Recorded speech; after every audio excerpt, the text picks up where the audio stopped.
Hello, everybody. I've just popped in to share some tips and ideas again. I just wanted to talk a little bit about playtime and activities and the importance of having some structured activities and also having some free play time. And the reason for doing this is because I've been doing some recent Zoom call sessions. I've continued seeing some of my clients over Zoom, and they've worked really well. And one of the things we have understood between the parents and myself over the last couple of days or weeks is there's an importance in having structured activities, but there's also importance in having free play time, and there's pros for both. So I'm going to talk you through some of that, and then I'm going to later just talk a little bit about some tips and ideas over the next few Easter holidays, what you can do, especially when the kids are starting to miss their grandparents or friends, or doing activities they would have normally done during this Easter period. So let's start with structured activity. What do I mean by structured activity? Within your routine in the day, you will have time slots for studying and working and cooking and eating and lunch and etc. It's also nice to have a slot, where a small slot where you're doing a structured activity, an activity that you've pre-thought about, you've organized, you've got everything together, and it's something that you will do as a family, or you might leave your child to do on their own. If you have two kids, they might do it together, or they might each have a separate activity to do. Now, the thing with structured activity is it's an opportunity for you as a parent to teach them certain values or skills or push them in a direction which they've always been avoiding. So in that time, they might be learning to grow, they might learn a new skill, they might learn a little bit about nature. If it's related to nature, they might have to do a bit of research, and that's improving those skills. So for example, a structured activity could be half an hour of let's learn how to plant some herbs, or let's learn how to plant flowers, or it could be half an hour of just sitting and painting. It could be anything, but in that time the child is learning some self-discipline. So what that means is they're learning that there's a disciplined slot. You do things in that time frame and you finish it in that time frame, as if you're at school or a tutor or somewhere outside. So they learn to have that self-discipline at home. It's also a very clever way if you have to do a work phone call, or you have to take an important call as a parent and you need time for yourself.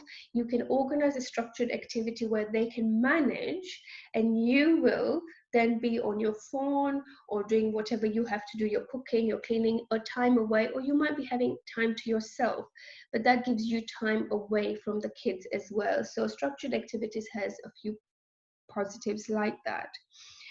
Now, what's different between a structured activity and free play? Free play is where the kids get to do what they want. It's playtime where if they want to play in the garden, they play in the garden. If they want to play with their toys, they play with their toys. If they want to draw, they draw. If they want to play with their Barbie, or whether they want to play with their toy car, they do that. It's what they want to do in that time.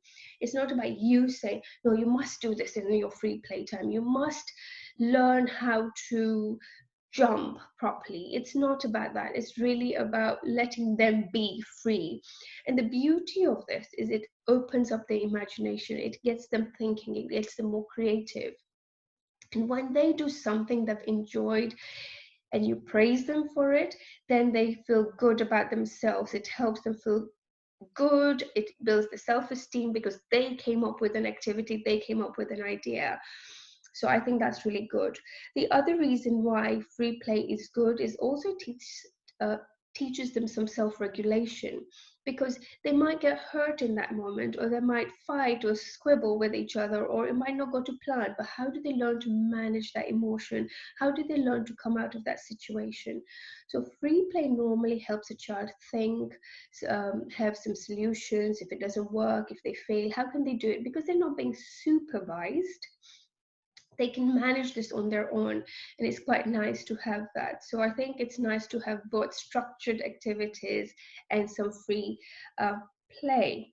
Now, with the Easter coming up, some of the clients I've been working in fact, I've just finished a call, and the little girl was very upset that normally over Easter she would spend time with her grandparents and they would have like an egg hunt in the garden, or they would do things together.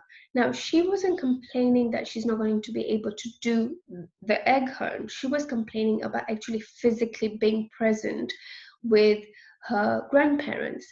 Now, as we all know, we're staying in to keep safe. And once you empower children, they start to understand that.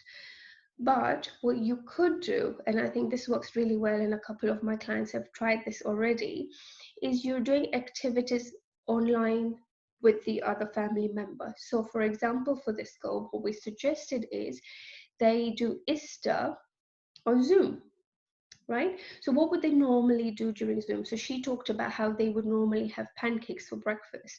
So what I've suggested, and this is only if it's possible, every family will be different. It's not hard and fast. So what I suggested for this family is if dad could speak to the grandparents and see if they can have some pancakes ready like they would normally do, and he would do some on this end, and then what they'll do is they will sit across virtually and have breakfast together. So they're seeing each other having their pancakes, having the same conversations they would have had for breakfast. With the egg hunt, it's a little bit more difficult, but I'm sure all of you are quite creative. You can find a way to do it virtually. The grandparents can be watching you online when you're running around, and they could be shouting across and saying, no, no, no, go in that direction, go in that direction. So that could be good.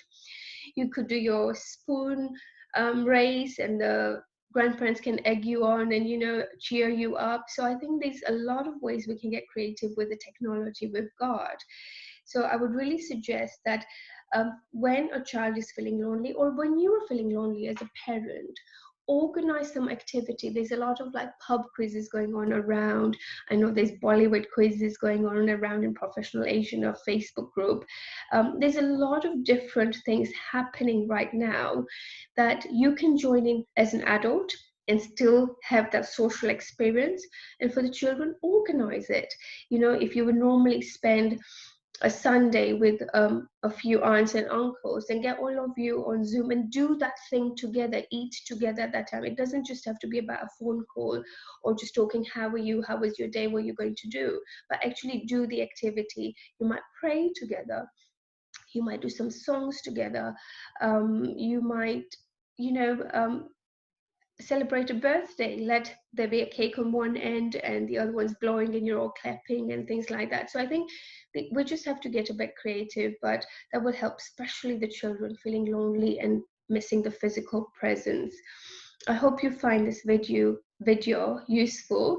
Apologies for some errors, but definitely look forward to seeing you all, and feel free to post some comments below, your ideas, your suggestions, so that others can benefit as well.